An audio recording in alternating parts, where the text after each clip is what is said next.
BJP ने लोकसभा चुनाव के लिए यूपी की 51 सीटों पर उम्मीदवारों का ऐलान तो कर दिया, जिसमें बीजेपी ने पूर्वी यूपी यानी गोरखपुर बस्ती मंडल में मौजूदा सांसदों पर फिर से भरोसा जताया।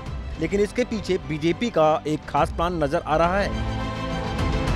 कहा जा रहा है ऐसा करके बीजेपी ने कई वर्ग, इनमें सवर्ण, ओबीसी और दलित वोट बैंक को साधने की कोशिश की है। कहा जाता है इन सीटों पर पहली बात तो मौजूदा बीजेपी सांसदों की अच्छी पकड़ है।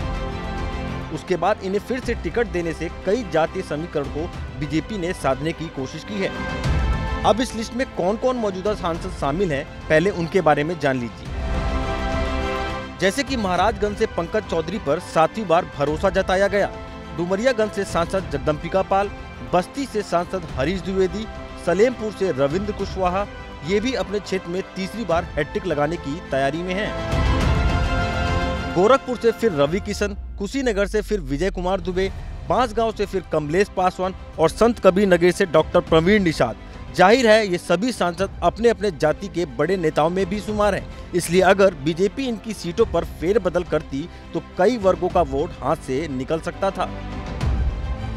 इसलिए बीजेपी ने फिर से टिकट देकर अपना वोट बैंक तो सहेजा ही, साथ ही फिर से कई वर्गों को साधने की कोशिश की।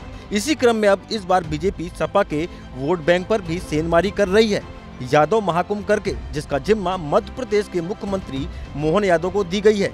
इस तरह से जातीय समीकरण को साधते हुए बीजेपी प्रत्याशियों का चयन कर रही है।